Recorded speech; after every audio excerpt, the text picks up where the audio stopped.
Welcome to Doing It with Mike, Sachs, and Rob. On today's bonus episode, Mike talks with one of his favorite illustrators and comic book minds, Drew Friedman. Drew's father, Bruce Jay Friedman, is an incredibly influential novelist, playwright, and screenwriter who coined the term black comedy in the mid-1960s to describe his own work and that of his contemporaries, such as Kurt Vonnegut, Terry Southern, and Joseph Heller. Bruce's Harry Town stories and his many books, including Stern and Collected Fictions, were major influences on Woody Allen, Steve Martin, and many other contemporary comedy writers. Drew, with his brother Josh Allen Friedman, co-wrote two amazing books in the 1980s and the 1990s. Any similarity to persons living or dead is purely coincidental, and warts and all. Over the years, Drew has drawn for Mad Magazine, The New York Times, The American Bystander, Raw, The Village Voice, and more. He also illustrated Mike's first professionally written piece for Mad Magazine in 1999, which Mike was forced to write under the pseudonym J. Michael Shade. True story, but better left for another time. Drew's latest book, Chosen People, will be published by Fantagraphics on December 7th. In the meantime, Drew will appear this Wednesday, November 15th, 2017, at the Strand in New York, and on December 2nd at Book Soup in LA, with comedy genius Meryl Marco. Drew and Mike recently talked by phone.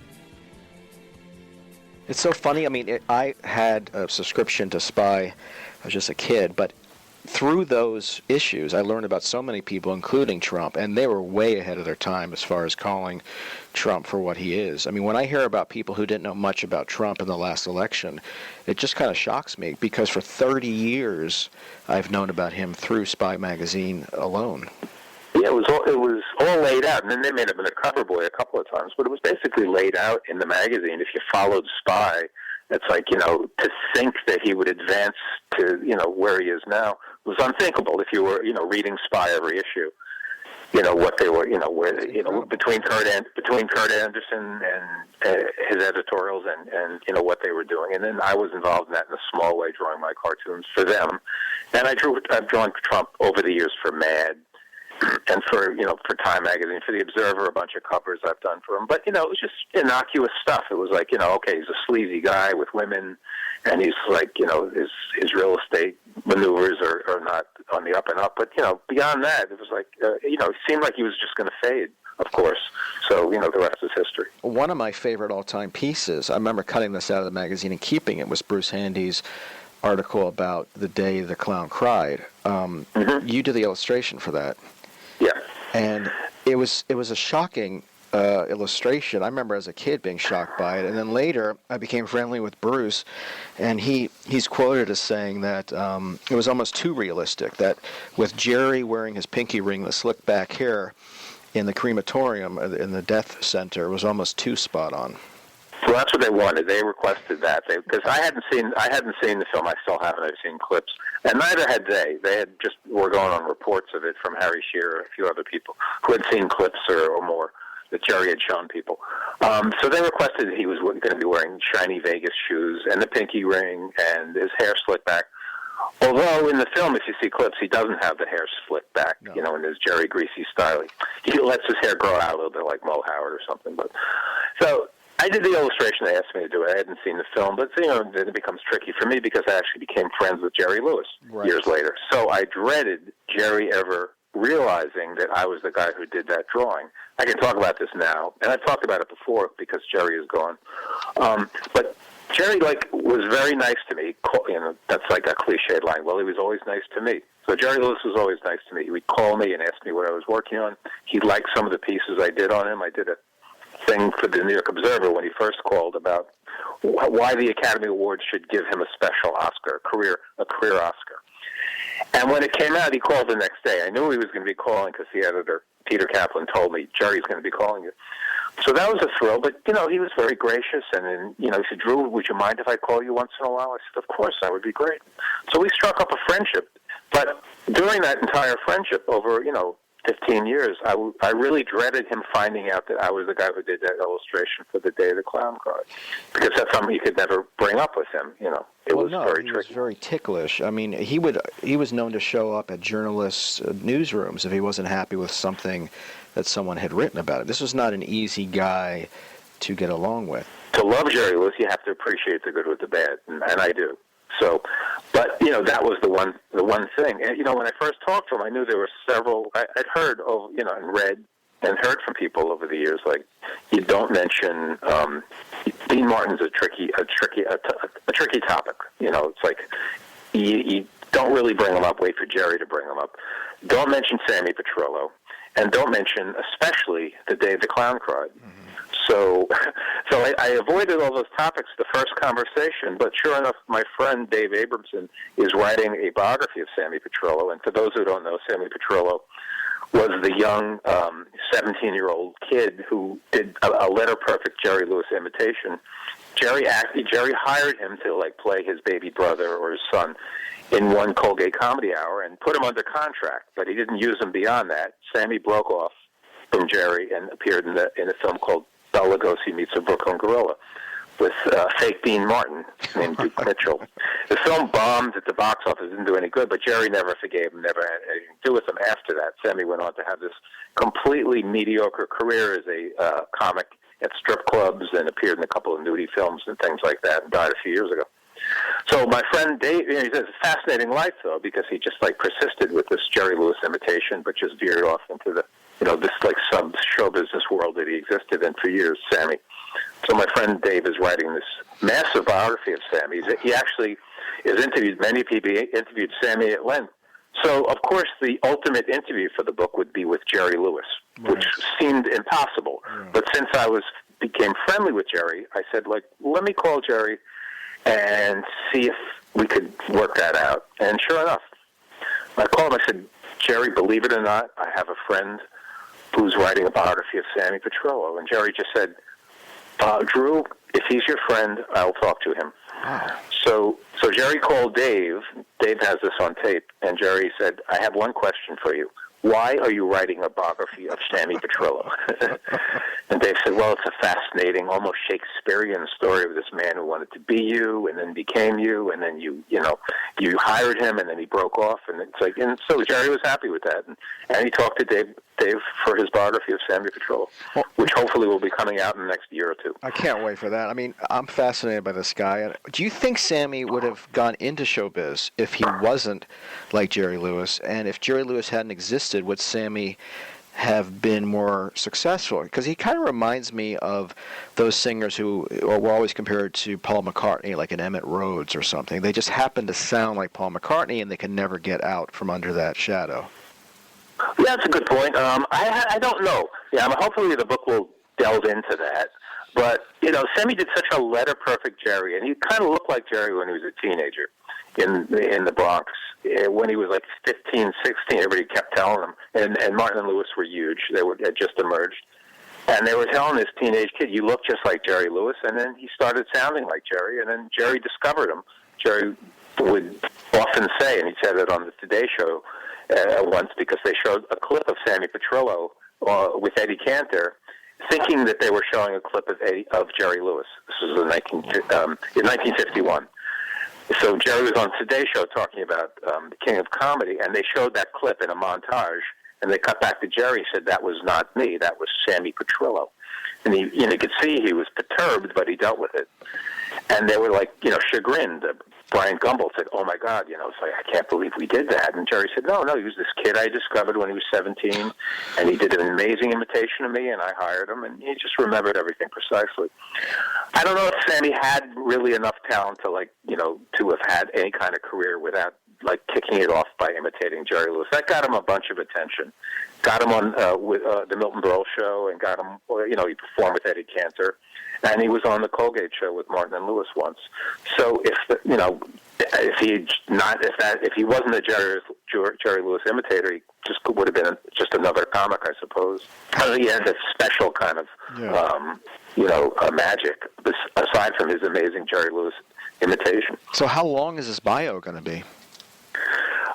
You should talk to Dave because Dave has all the answers. But I think it's pretty massive because he's done extensive research and interviews over the years. And he's been working on it for about a decade now. So it's going to be pretty impressive. And I did my portrait of Sammy, which is also in my new book, which I'm hoping is going to be the cover of Dave's book. But of course, that's not his decision. Right. So if it's not the cover, it'll be maybe the back cover or inside the book, which is fine by me. Well, let's mention that new book, Drew Friedman's Chosen People. Fantastic book, like all of your books. Just as a recently published, you are actually going out on a reading tour. You're going to be at Book Soup in Los Angeles on December 2nd with the great Meryl Marco, and November 15th at the Strand in New York City. So that's right. Let's talk more of a shtick tour, not a reading tour. Oh, okay. That's the we'll be doing shtick. There's nothing to read necessarily. It's a picture book, so we'll be holding it up and showing it to people. What will the audience expect as far as shtick? I think I'm doing the signing. It's a discussion signing with Frank Santopadre, who co-hosts the Gilbert Gottfried podcast. That's at the Strand on the 15th. So we're going to just talk about a lot of the people in the book, including Gilbert, who's in the book, and Shemp Howard, and Muddy Waters on the cover. It's a mix. The book is Drew Friedman's Chosen People, but it's not all Jewish people. It's not all Jews. So I want to make that clear. So I have Muddy Waters on the cover to make that clear because I've done other books where it's only been Jewish comedians. So this is a mix of people I chose to draw, even though a bunch of them are assignments. Well, that's one of the things that fascinated me as a kid, stumbling across your work, is not everyone, a lot of illustrators are obsessed with youth and beauty, even old-time Hollywood, but you always went after those who fascinated you, people I had never even heard of. I mean, not even C-listers. Does this go back to you for your childhood? Back to your childhood when you were interested in these B movies and these stars that were sort of on the fade? I suppose, yeah. It does date back to that. I was fascinated by Tor Johnson. Who was the big bald zombie who was in the Ed Wood films, and the more obscure comedians, and Shemp Howard rather than Curly, the obvious choices. I'm like trying to avoid the obvious choices. And as far as drawing movie actors, it's like, I love Humphrey Bogart and Marilyn Monroe and Clark Gable, but how many times can you render them or present them? It's like it was more interesting to me to present the more obscure people in my work, and early comic strips, and a lot I did with Josh and in my own work, and then and. Of course, with assignments, you don't get to pick and choose, so I've done a lot of political stuff over the years for magazines and contemporary show business people, and but I always go back to the more obscure, the more, maybe, I don't know if they're maligned, but, just kind of ignored and obscured, and people that most people wouldn't care about, but there are people who do care about them, including me, and, a lot of people who seem to like what I do. Well, let's talk about some of that early work, if you're willing to talk about it, with Josh. One of the earliest works you did together was a Mayberry strip with a black man having the unlucky misfortune of wandering into Mayberry and paying the price for it. And I remember seeing this as a kid. I'd never seen anything quite like it. I mean, it was as black comedy could get, a phrase that your father coined. But how did that come about? How did it come about that you started working with your brother? Was that a mutual decision, or was that? It was just sort of evolved. Like, I was going to school of visual arts at the time, and interested in, and I had Harvey Kurtzman as an instructor, and Art Spiegelman and Will Eisner. So that's the direction I was heading in. And I wanted to be first a Mad contributor when I was a kid, and then I wanted to be a National Lampoon contributor, and also an underground cartoonist, because I was obsessed with the work of Robert Crumb and a lot of those guys, the edgier stuff. So I was heading in that direction. I hadn't done any comics, but Josh wrote this script out of the blue, Andy Griffith, a parody with a black guy innocently driving into Mayberry. So, we watched the Andy Griffith show back in the 60s. There were never any, took place in the South, not the deep South, but, North Carolina. There were never any blacks on that show. No. Someone did some research years later and said, there's three, you can see three black people in some of the later episodes in the background, like standing around. There's like two black women, and there's one like light-skinned black guy. But there were never any black guest stars, or certainly never any black residents of Mayberry. So it was a simple but brilliant concept. Like, okay, let's just have an innocent black guy. So Josh wrote that, and I loved it. I thought it was a great script, and I sat down and I did a pencil drawings, which I still have, and they've never been published. And I wasn't happy with it, so I showed it to Josh. He thought it was fine. I didn't like it. I put it aside, but it nagged at me because I thought it was such a bright script. So I returned to it and worked on it over several months. And that's the first comic strip we did together, and that appeared in Harvey Kurtzman's class publication first, and then in Art Spiegelman's first issue of Raw magazine. And then I think it wound up in High Times, and it was reprinted a few other places, and then in our first anthology. Let's talk about some of these other pieces. I'm not sure if you did all of these with Josh, but each of these pieces was a huge influence on me. One was called Wacky World, and it featured serial killers posing next to celebrities. Right. That's basically the simple concept. Comedians and serial killers, or, so it's Charles Manson and I think Bob Hope and Jerry Lewis looking the guy who shot George Wallace. I forget his name offhand, and things like that. Oh, yeah, Richard. I think Richard Speck and Mickey Rooney. It was just wacky world. They're teaming up. So don't ask me what it means. I can't explain it. But there it is. Well, I got to say, I mean, it was, to me, it's very American comic strip. I mean, that cannot get more American than Buddy Hackett eating dinner with Ed Gein. Yeah, so that's a good point. It's like it's all show business, I suppose. That's what I was trying to. It's all show business. It's all media. It's like it's all fun. It's all for fun, I suppose. In June 2050, in the year 2050, everyone born in Baltimore will look like Ernest Borgnine, and that has actually come true. That prediction has come true. I don't know if you've been. I think it is. Recently. Yeah. Well, that was a no-brainer, and it was June 2040, so we only have 23 years to go. See if that prediction comes through. So, but yeah, that was also just by me, and that was the first piece I did for heavy metal. And Abbott and Costello in Rat City. Right. I mean, the greatest combination of horror and humor I'd ever seen as a kid. I mean, just the combination of these two let loose in a realistic New York of the 1970s was just incredible. Well, another no-brainer. I mean, they lived in this sleazy environment on their TV show, which is what I love the most about Abbott and Costello. And so, we just updated it to modern-day Times Square, and had them, like, basically in their same costumes, updated to the 70s. Well, you say no-brainer, but you came up with this brilliant concept. Someone had to come up with it. No one did before you. That was a Josh script, and I didn't think of it that way. Like it's brilliant, but to us it was a no-brainer. Just like the stuff just seemed natural and organic, and we never really. When Josh and I did comics early on, and I did it by myself, we never sat around and thought like, okay, well, we were just trying to please our friends, basically, like just amuse ourselves and amuse our friends. So we weren't thinking of the bigger picture, Well, talk about that. Your child. I mean, you grew up under a very powerful presence, Bruce Jay Friedman, fantastic writer, well-known at the time, still well-known, but semi-famous at the time. Did that influence you creatively? Did he have a mark on you from a creative standpoint? Yeah, I would think so, because, just being in his presence, what he said was always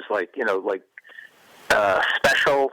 Aside from just being funny, it was always on target, and you knew that this guy was like, his insight into just about anything was like, how did he think of that? That's like, the thinking. Even when I was a kid, how did my dad think of that even to say, And it was just some comment, some passing comment about, something like minor even.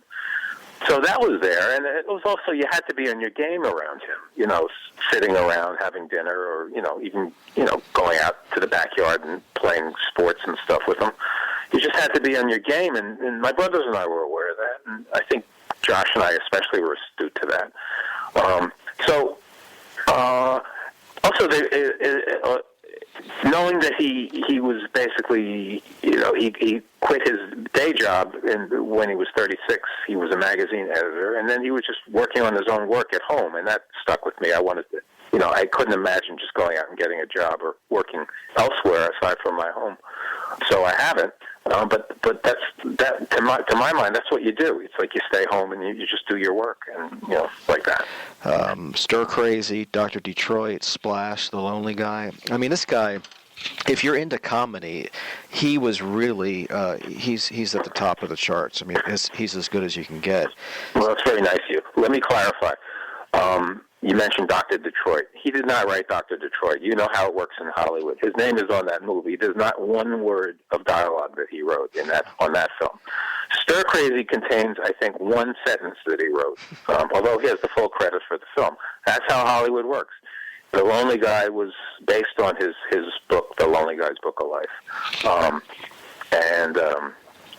But he that was adapted by Neil Simon, and then the guys from Mary Tyler Moore Show, Ed Weinberger and Stan Daniels did the screenplay. It was like hit or miss. It had some laughs, but he's lucked out.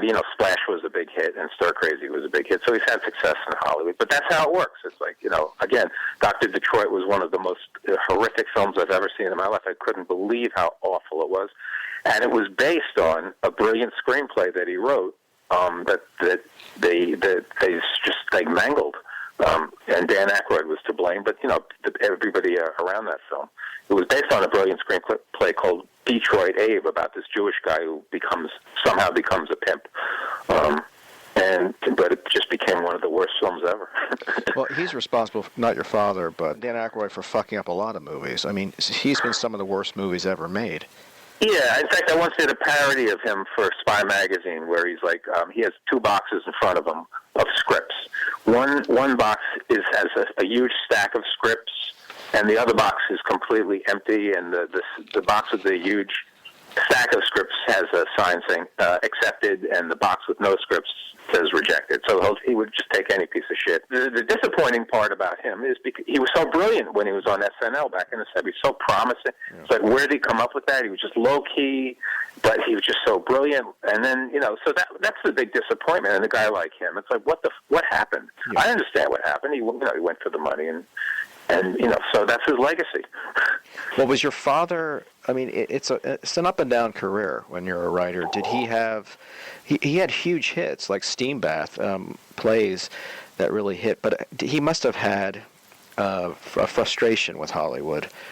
It's part of it goes with the territory. My father's always had a good sense of humor, and he has an ironic take on the whole thing. Nothing ever gets, if something gets him down, he bounces back. That's always been his attitude. I admire him for that, and I try to emulate that in a way. It's like some minor thing happens, or even a major thing. It's just, okay, pick yourself up. He's very good at that. Over the years, he's had a lot of disappointment and a lot of great success. So nothing has really bogged him down. And even you mentioned Steam Bath actually was not a big hit when it appeared originally off Broadway with Tony Perkins in 1970. The New York Times gave it a negative review for whatever reason, and it closed after a couple of months. But it's had this huge afterlife, like when PBS adapted it. In 1973, my dad, wrote the adaptation, and Bill Bixby was in it. People remember that mainly for, I suppose, for Valerie Perrine being naked in a couple of scenes. So that show has had a huge afterlife, so much so that a lot of people know my dad's work mainly through Steam Bath. Wow. Was there ever a talk of a movie being made from Steam Bath? Yeah, it has come up, I think. It's the original play is I suppose is kind of dated. Things have to be updated. There are references in the original play that like people wouldn't know what the Dick Cavett show was, and like minor things like that. The show has been revived over the years in different productions, but there's been talk about most of his work being adapted for movies, including Stern, his early novel Stern and The Mother's Kisses, and The Dick, and most of his novels have, there's been talk about that, but, it doesn't bog him, he doesn't, dwell on it. The Harry Towns character was so ahead of its time. I mean, when you look at these loser characters in movies these days, it's just what he was doing with that character was far before anything came out like it. I mean, this is a guy who does cocaine on the day his mother dies, or the day of the funeral. This is someone who brings his son to Las Vegas and then promptly loses him because he's hanging out with a whore. Yeah. There's, a lot of it is hard to read. I mean, there's a few passages in that book which, I had to read twice, to to make sure I was reading it. I mean, reading what he was putting down on paper. But yeah. Well, why was it hard for you to read? Well, a couple of when I read my dad's pieces, I picture him as his novels. I picture him as the protagonist. I do. The Mother's Kisses is based on his experiences as a 17-year-old. The book Stern is based. They're novels, they're fiction, but I can see. Since I was there, I can see what the young guy living in suburbia with his wife and young kid and all that. So I kind of picture my dad when I read this stuff. So there were a couple do I really want to read about this character carrying on with women in this way and things like that. Now, is this true that your grandmother got dizzy entering your room, your childhood room, and she almost fainted seeing what was ever? Yeah. My bedroom was insanely decorated when I was a kid, with every square inch of it filled with photographs and posters, and it was overboard. It was just insanity. It was dizzying. And when she entered the room, she was maybe around 70. She almost. She had to sit down and compose herself. She did almost faint. Yeah. But my room was. This was our house in Great Neck in the late 60s and early 70s. So there was talk about Life magazine photographing the bedroom as the craziest kid's bedroom in America. And my parents didn't pursue it, so it didn't happen. But, the photos still exist.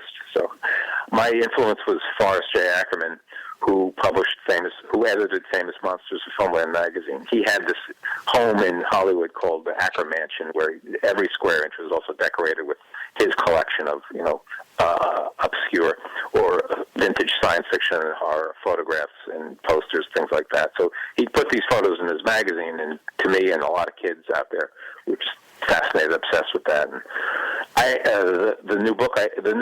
my new book is alphabetical, so it begins with Ackerman. Forrest Ackerman is actually the first guy in the book, followed by Woody Allen, and then Scott Alexander and Larry Kaczorowski, the screenwriters. Your love is for print. It's not for TV or for movies, and you always stuck with print, which is my first love. Was that always your intention, to do illustration for magazines, for books, for newspapers? Yeah, one thing kind of led to the other, but yes, I always wanted to be a cartoonist. I knew that's the direction I was going to go in. I wanted to be a mad contributor. That was my main goal when I was a kid. And like I said before, that segued into wanting to be a National Lampoon contributor. So I did humorous drawings, mainly, faces. I was influenced by Basil Wolverton and Mort Drucker and Al Hirschfeld and a lot of the great caricaturists and some obscure caricaturists as well, and everything, including New Yorker. My parents had New Yorker volumes of New Yorker cartoons and books by Peter Arno and Charles Adams. So I was just influenced by so much stuff, and then it just it's like my style evolved. Where I was when I was a kid, I drew really fast. Very, very fast. I just got the stuff down on paper quickly. So started to draw with the dots. The stipple cell was an experiment, and it slowed me down. So that's what I needed. I had to slow me down, and I could concentrate more, and that's when I started drawing in that style, in the more photorealistic style, which was, even at the time I was thinking, this is an experiment. And then as I was, the stuff was beginning to get seen or get published, people were responding to it like, holy shit, people do comics, but they haven't really worked in this particular style before. So that's new. And so I was aware, I picked up on that, and I was like, okay, let me go with this for a while. And so, Art Spiegelman picked up on it, and Harvey Kurtzman, and, they just, had a positive response to it. This guy is doing something that nobody else is really doing in comics anyway. So, that's why I did that, style for about 15 years before I finally put it aside or got bored with it, and also was starting to strain my eyesight. So, well, let's talk about that. What does it take to get one of these illustrations? you produce so much, so frequently. How long would it take you to do, say, the Harvey P. Carr illustration or the Dean Martin, Jerry Lewis illustration? Like just going back to the stipple style for a second, that really took a while. Like I do a spy drawing, and it would take 4, 5, 6, up to a week to do just that one drawing, and it didn't pay that great, so it was crazy, that I was dedicating that. So I had to phase that out because I was getting a lot of assignments. This was in the 90s. I was starting to get a lot of assignments. The aftermath of Spy led to my work appearing in the New York Times and Main Street publications. So I was doing a lot of that, and I kind of put the comics aside. And I wasn't working with Josh anymore, so I wasn't doing that many. I was rarely doing comics. So I had to learn all over again how to paint and also learn color. So that was a process of a couple of years before I was finally happy with what I was doing. So these days, it takes, I'll spend a day or two on the pencil sketch and a type pencil, and then several days to paint. So 3, 4 days, maybe up to a week on certain things, depending on the background detail, per illustration. And, of course, you don't have that luxury if it's an assignment. Something is due the following day or in 2 days. So, you kind of have to hustle. I just love the fact that you are making a good career out of doing this. I mean, for anyone to make a career as a freelancer anymore, whether it's an illustrator or a writer, is such a hustle these days. It's tough, and I know young people who I meet at conventions or at book signings, and it's should I go into it? And I said, well, maybe not. I don't know. I mean, these days, art directors are contentious to use Photoshop. It's why hire an illustrator? There's less and less, outlets for illustrators. So I don't even think of myself as a freelancer anymore. I basically do what I want to do. I do work for my books, my Jewish comedian books, and I did a book on Sideshow Freaks, and then 2 volumes on heroes of the comics, on people who were the early pioneers of comic books, the editors and writers and artists who worked in that world of comic books. So I did 200 illustrations for those 2 books. And now this latest book, it's a collection of portraits I've done over the last decade or so. Some that ran on the cover of the New York Observer, and then others I just did specifically for this book, and others I've done for prints and other publications. For who has sued you over the years? I know Jim Nabors wasn't happy with one of your... There was talk briefly that Jim Nabors was unhappy, was thinking about suing. I think he was either talked out of it or it just was never going to happen in the first place. The only guy who ever sued me was Joe Franklin. Ah, the great Joe Franklin. And this was the mid-'80s, in 1985, over one comic strip called The Incredible Shrinking Joe Franklin, which was a fairly, tame comic strip. It was about him shrinking. Josh and I had done some strong stuff about him earlier on, his life story, and some, earlier on. He didn't sue over that. He sued over the one where he's shrinking. He's very sensitive about his height, obviously. But he also sued the National Lampoon Company. So I think whoever talked him into suing said, you sued the National Lampoon, you're going to make a lot of money. What they forgot was the National Lampoon was a satire magazine, right. And he was suing over a satire piece. So it was dismissed. It never went to trial. And he also, before he sued me, he sued Uncle Floyd, the TV show host. He sued me for $40 million. He sued Uncle Floyd for $12 million. I don't know where he came up with those figures. And he also has speculated, or publicly speculated, that he was going to sue Billy Crystal at one point for doing a parody of him for Saturday Night Live, and also Sarah Silverman for when she was talking about Joe in The Aristocrat. That's right. Yeah. So, he's very sensitive. He's very touchy, I suppose. He's deceased now. 25 years after he sued me, I finally met him at the Friars Club. The Friars gave me a book party for my second old Jewish comedian books. Who walks in but Joe Franklin? So we embraced. He said he loves the book, and he did. And we had a great conversation. It started to dawn on me that he didn't remember that he actually sued me. I was going to ask. Yeah. No, I don't think he remembered. No, so no. We became friendly. I'd visit him up at his Times Square office, that cluttered office he had that, was like an episode of Hoarders. Yeah. And I'd bring friends up there, and then Josh started visiting him, and then, he'd come to my parties. at the Society of Illustrators and et cetera. I did panels with him. We became good friends, as friendly as you can get with the Joe Franklin. And he died a couple of years ago, and I was sad about that. So, anything is possible. Anything, indeed. He's a strange man. I had some dealings with him in the past, and he would forget who I was from day to day. Yeah. I would call. So that's typical. Yeah, that's typical. I mean, he would have people on the show and then forget, he had them on the show, like, the next time he saw them, things like that. And I love Joe, and I love thinking about him and talking about him, but he claimed, he had everybody, you could just name any name, and he's always on my show many times. He's a very good friend, very dear friend.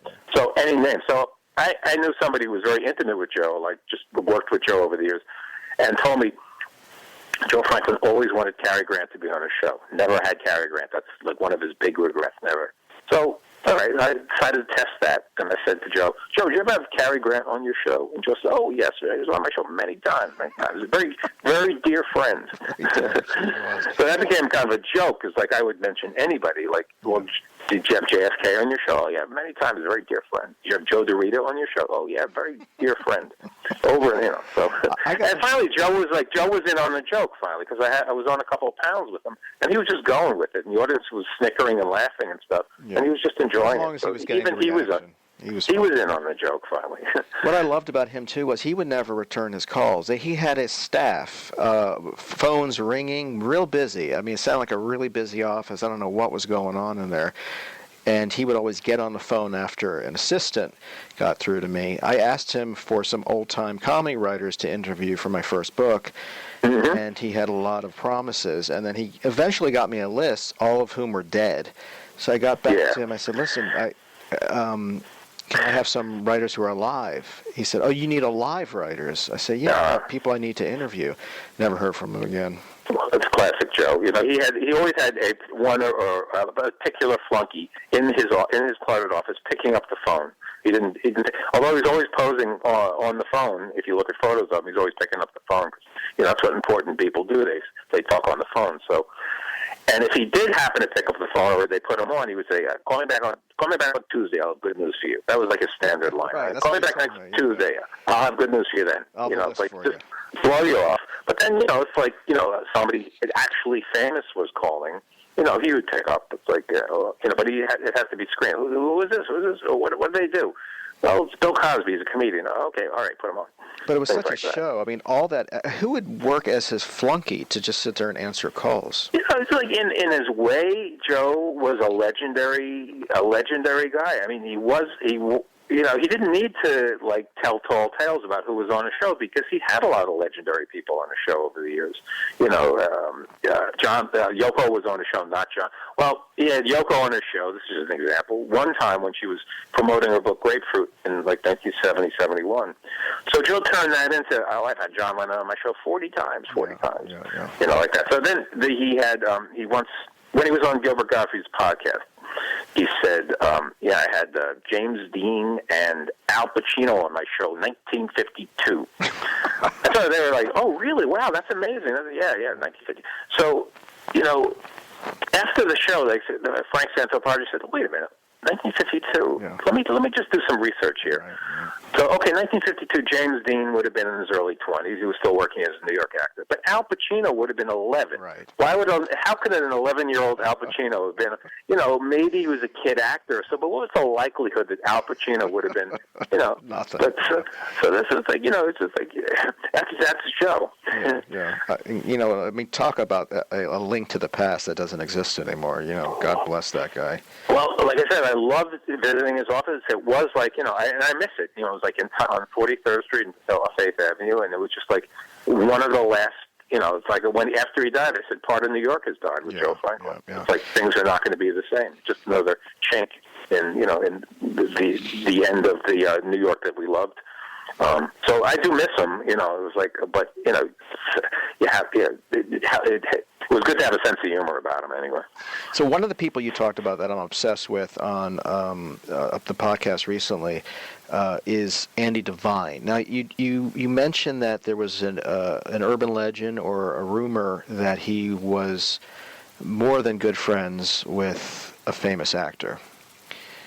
Yeah, that's probably unlikely, but A lot of speculation. I suppose after Brokeback Mountain, it's like, the equivalent. It's like him and Clark Gable would go off together for, and Clark would leave Carol Lombard and go off for long weekends with Andy Devine. So, figure it out for myself. That's like basically, it's like a Drew Friedman comic strip, I suppose. Yeah. What happened in that cabin between the two of them. But there's no evidence of that or anything that they had, that there was anything going on there. But it's an amusing thing to think about. Will you ever draw that? And if so, can I buy the original? It's unlikely, because these days, I get these ideas for these kind of comic strips. But I don't know, maybe aside from the American Bystander, but Michael, God bless him, and I love the American Bystander, but, he doesn't have a major budget to play with. So I get these ideas, and my thinking, it's not like the old days where you had National Lampoon or Robert Crumb's Weirdo magazine or Heavy Metal or Raw or so many, just so many outlets, and they just don't exist anymore, and I'm just not interested in doing work that's just going to be online, and that's it. And I've had a few offers to do stuff like that, and the money's decent, but it doesn't appeal to me. Like you mentioned earlier, I love print, and I'm going to die out with print. It's like I want the stuff to be in print. Well, where do you see it going? Do you see it disappearing completely, or having some sort of... No, probably not. There's talk about that. I don't see that. I don't see it disappearing completely, but little by little, it's like these publications are ending. When I was on the Gilbert podcast a few weeks ago, I helped them with the introduction. So the introduction began like Drew Friedman has appeared in Weirdo, in Raw, National Lampoon, Heavy Metal, Spy, the New York Observer, and the Village Voice, and many other publications that no longer exist. Yeah. Well, it occurred to me that I've been in some of those, like National Lampoon, the shit years. A lot of these places that one could freelance even 20 years ago, or just, you might as well be talking about the 18th century now. Yeah, that whole world is gone. It's like, so if you want to see your work, Fantagraphic still publishes, tons and tons of books and a lot of great stuff. And, so if that's your thinking, if you want to publish, if you want to do a graphic novel or comics and, there's outlets out there, but as far as magazines, I don't know if that's good or bad, but to my mind, unless you're Barry Blitt doing covers to the New Yorker, it's just not really much of a career you can have in that world. I don't see it. For a long time, you weren't easily reachable. You didn't have a website. You didn't have a Facebook page. What made you want to go that route now, to have your work out there and have some of your relics shown on Facebook? What was behind that decision? Facebook, I resisted at the beginning, and just a couple of friends said, like, look, it just explained it to me. This is, 9 years ago. I think I've been on Facebook now, so it's like,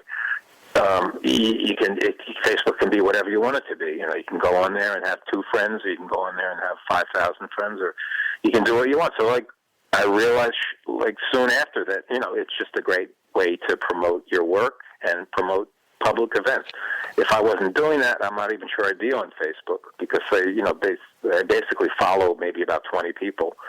There's about maybe 20 people, including you, that I'm interested in.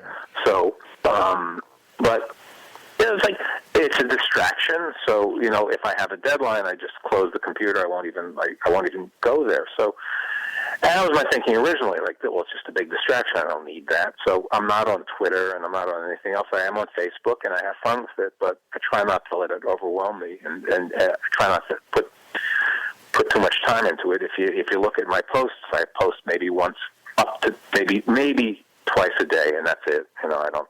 And I have other friends who obsessively all day long are posting and putting up things, and that just doesn't interest me. So I have a print site, and it's just drewfriedman.net. I don't have a website. It's a site for my prints, drewfriedman.net. And it's like the Muddy Waters image that's on the cover of my book is sold as a print. It's actually sold out, but I release a few prints every year. So there's about 50 prints on that site. So, all right, your new book is fantastic, as with all the other books. Drew Friedman's Chosen People, forward by Merrill Marco. You are going on well, not tour, you're going to do some shtick November 15th at the Strand and December 2nd at Book Soup with Merrill in Los Angeles. Drew Friedman, thank you so much. Huge fan of yours.